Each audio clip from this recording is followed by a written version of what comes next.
ರಾಜ್ಯದಲ್ಲಿರುವ 8,000 ಖಾಸಗಿ ಶಾಲೆಗಳಿಗೆ ಈಗ ಸಂಕಷ್ಟ ಶುರುವಾಗಿದೆ.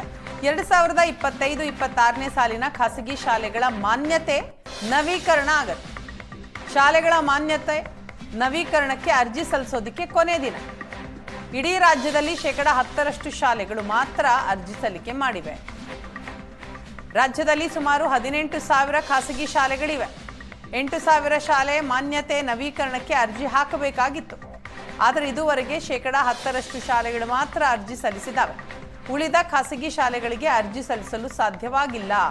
ಮಾನ್ಯತೆ ಇಲ್ಲದ ಶಾಲೆಯಲ್ಲಿ ಹೆಚ್ಚು ವಿದ್ಯಾರ್ಥಿಗಳು ವಿದ್ಯಾಭ್ಯಾಸ ಮಾಡೋ ಮಾನ್ಯತೆ ಸಿಗದೇ ಇದ್ರೆ ಲಕ್ಷಾಂತರ ವಿದ್ಯಾರ್ಥಿಗಳ ಭವಿಷ್ಯ ಅತಂತ್ರ ಆಗಲಿದೆ.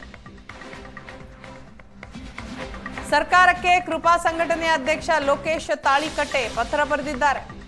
ಶಾಲೆಗಳ ಮಾನ್ಯತೆ ನವೀಕರಣದ ನಿಯಮ ಸಡಿಲಿಕೆ ಮಾಡಬೇಕು. ಶೈಕ್ಷಣಿಕ ವರ್ಷದ ಶಾಲೆಗಳಿಗೆ ಅವಕಾಶ ಮಾಡಿಕೊಡಬೇಕು. ಶೈಕ್ಷಣಿಕ ವರ್ಷದ ಆರಂಭದಲ್ಲೇ ಮಾನ್ಯತೆ ನವೀಕರಣ ಅರ್ಜಿಯನ್ನು ಕರೆಯಬೇಕು. ಈಗ ಶಾಲೆ ಮುಗಿಯುವ ಹಂತಕ್ಕೆ 3-4 ತಿಂಗಳು ಬಾಕಿ ಇದೆ. ದಯಮಾಡಿ ಸರ್ಕಾರ ಖಾಸಗಿ ಶಾಲೆಗಳ ಉಳಿವಿಗೆ ಮುಂದಾಗಬೇಕಾಗಿದೆ. ಸರ್ಕಾರಕ್ಕೆ ಕೃಪಾ ಸಂಘಟನೆ ಅಧ್ಯಕ್ಷ ಲೋಕೇಶ್ ತಾಳಿಕಟ್ಟೆ ಪತ್ರ ಬರೆದಿದ್ದಾರೆ. ಜೊತೆಗೆ ಮಾತನಾಡೋದಕ್ಕೆ ಕೃಪಾ ಸಂಘಟನೆಯ ಅಧ್ಯಕ್ಷರಾಗಿರುವಂತಹ ಲೋಕೇಶ್ ತಾಳಿಕಟ್ಟೆ ಅವರು ಇದ್ದಾರೆ. ಅವ್ರನ್ನೇ ಕೇಳೋಣ ಏನಾಗುತ್ತೆ ಅನ್ನುವಂಥದ್ದು. ಸರ್, ಈಗಾಗಲೇ ರಾಜ್ಯ ಸರ್ಕಾರ 25 ಮತ್ತು 26ನೇ ಶೈಕ್ಷಣಿಕ ಸಾಲಿನ ಶಾಲೆಗಳ ಮಾನ್ಯತೆ ನವೀಕರಣಕ್ಕೆ ಅರ್ಜಿಯನ್ನು ಬಿಡಲಾಗಿತ್ತು. ಆದರೆ ಇವತ್ತು ಲಾಸ್ಟ್ ಡೇಟ್ ಆಗಿರುವಂಥದ್ದು. ಮುಂದೇನು ಸರ್? ಈಗ ಶಿಕ್ಷಣ ಹಕ್ಕು ಕಾಯ್ದೆ ಏನು ಹೇಳುತ್ತೆ ಅಂದರೆ ಏಪ್ರಿಲಿನ ಒಳಗೆ, ಆ ವರ್ಷದ ಶೈಕ್ಷಣಿಕ ವರ್ಷದ ಏಪ್ರಿಲ್ ಒಳಗೆ ಮಾನ್ಯತೆ ನವೀಕರಣವನ್ನು ಪಡೆದಿರಬೇಕಾಗಿತ್ತು. ಸೊ ಇವರೇನು ಮಾಡಿದ್ದಾರೆ ಅಂತಂದರೆ, ಮಾನ್ಯತೆ ನವೀಕರಣ ವಿಚಾರದಲ್ಲಿ ವರ್ಷದ ಕೊನೆಗೆ ಮಾನ್ಯತೆ ನವೀಕರಣದನ್ನು ಕಾಲ್ ಮಾಡಿದ್ದಾರೆ. ಅಂದರೆ ಅಕ್ಟೋಬರಲ್ಲಿ ಅವ್ರು ಕಾಲ್ ಮಾಡಿದ್ರು, ಅಪ್ಲಿಕೇಶನ್ಸನ್ನು ಹಾಕಿ ಮಾನ್ಯತೆ ನವೀಕರಣವನ್ನು ತಗೊಳ್ಳಿ ಅಂತ.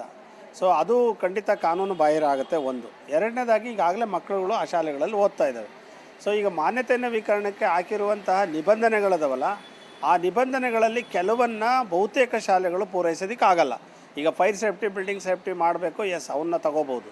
ಆದರೆ ಕನ್ವರ್ಷನ್ಸನ್ನು 40-50 ವರ್ಷ 20 ವರ್ಷ ನಡೆಸಿರುವಂಥ ಶಾಲೆಗಳು ಲ್ಯಾಂಡ್ ಕನ್ವರ್ಷನ್ಸನ್ನು, ಭೂ ಪರಿವರ್ತನೆಯನ್ನು ಮಾಡ್ಕೊಳ್ಳೋದಕ್ಕಾಗೋದಿಲ್ಲ ಶೈಕ್ಷಣಿಕ ಉದ್ದೇಶಕ್ಕೆ. ಯಾಕಂದರೆ ಅದಕ್ಕೆ ಕಾನೂನು ತೊಡಕಿದೆ. ಒಂದು. ಆಮೇಲೆ ಎರಡನೇ ಇಂಪಾರ್ಟೆಂಟ್ ವಿಷಯ ಏನು ಅಂತಾರೆ, ಅದು ಪ್ಲ್ಯಾನ್ ಅಪ್ರೂವಲನ್ನು ಮಾಡಿಸ್ಕೋಬೇಕು. ಕನ್ವರ್ಷನ್ನಿಂದಲೇ ಪ್ಲ್ಯಾನ್ ಅಪ್ರೂವಲ್ ಆಗೋಲ್ಲ. ಇನ್ನು ಮೂರನೇದು 30 ವರ್ಷದ ಲೀಸನ್ನು ತಗೋಬೇಕು ಅಂತಾರೆ. ಬಹುತೇಕ ಶಾಲೆಗಳು ಬಾಡಿಗೆ ಕಟ್ಟಡಗಳಲ್ಲಿ ನಡೀತಾ ಇದ್ದಾವೆ. ಅವನ್ನ 30 ವರ್ಷ ಲೀಸಿಗೆ ಕನ್ವರ್ಟ್ ಮಾಡಬೇಕು ಅಂದರೆ ಕೊಡುವಂಥ ಒಂದು ಬಾಡಿಗೆ ಕೊಟ್ಟಿರುವಂಥ ಬಿಲ್ಡಿಂಗ್ನ ಯಾರೂ ಕೂಡ 30 ವರ್ಷದವರೆಗೂ ಲೀಸ್ ಕೊಡೋದಿಲ್ಲ. ಹಾಗಾಗಿ ಬಹುತೇಕ ಶಾಲೆಗಳು 6,000-7,000 ಅಥವಾ 8,000 ಶಾಲೆಗಳು ಈಗ ಇಡೀ ರಾಜ್ಯದಲ್ಲಿ ಸಂಕಷ್ಟದಲ್ಲಿದ್ದಾವೆ. ಈಗ ಲಕ್ಷಾಂತರ ಮಕ್ಕಳು ಆ ಶಾಲೆಗಳಲ್ಲಿ ಓದ್ತಾ ಇದ್ದಾರೆ. ಒಂದು ವೇಳೆ ಅವರಿಗೆ ಮಾನ್ಯತೆ ಸಿಗಲಿಲ್ಲ ಅಂತಂದರೆ ಅವರ ರಿಜಿಸ್ಟರ್ ನಂಬರ್ ಆಗಿರ್ಬೋದು, ಮತ್ತೊಂದು ಡೈಸ್ ಕೋಡ್ ಆಗಿರ್ಬೋದು, ಅದ್ಯಾವುದು ಕೂಡ ಎನ್ರೋಲ್ ಆಗಲ್ಲ. ಈಗ ಮಾನ್ಯತೆ ನವೀಕರಣ ಕಂಪಲ್ಸರಿ ಮಾಡಿಸ್ಲೇಬೇಕು ಅಂತೇಳಿ RTE ನಿಯಮ ಹೇಳುತ್ತೆ. ಓಕೆ, ಮಾನ್ಯತೆ ನವೀಕರಣ ಕಂಪಲ್ಸರಿ ಅದು ಹೇಳಿದ ಮೇಲೆ ಇವರು ಅದನ್ನು ಏಪ್ರಿಲ್ ಬಿಫೋರೇ ಮಾಡಬೇಕಾಗಿತ್ತು. ಆದರೆ ಇದನ್ನು ವರ್ಷದ ಕೊನೆಗೆ ಮಾಡೋದಿದೆಯಲ್ಲ, ಎಲ್ಲೋ ಒಂದು ಕಡೆ ಶಾಲಾ ಆಡಳಿತ ಮಂಡಳಿಗಳನ್ನು, ಶಾಲೆಗಳನ್ನು ಸಂಕಷ್ಟಕ್ಕೆ ದೂಡೋ ಅಂತಹ ಒಂದು ರಾಜ್ಯ ಸರ್ಕಾರದ ವ್ಯವಸ್ಥಿತ ಕುತಂತ್ರ ಅಂತ ಹೇಳೋದಕ್ಕೂ ನಾನು ಇಚ್ಛಿಸ್ತೀನಿ. ಕರ್ನಾಟಕದಲ್ಲಿ ಮಾತ್ರ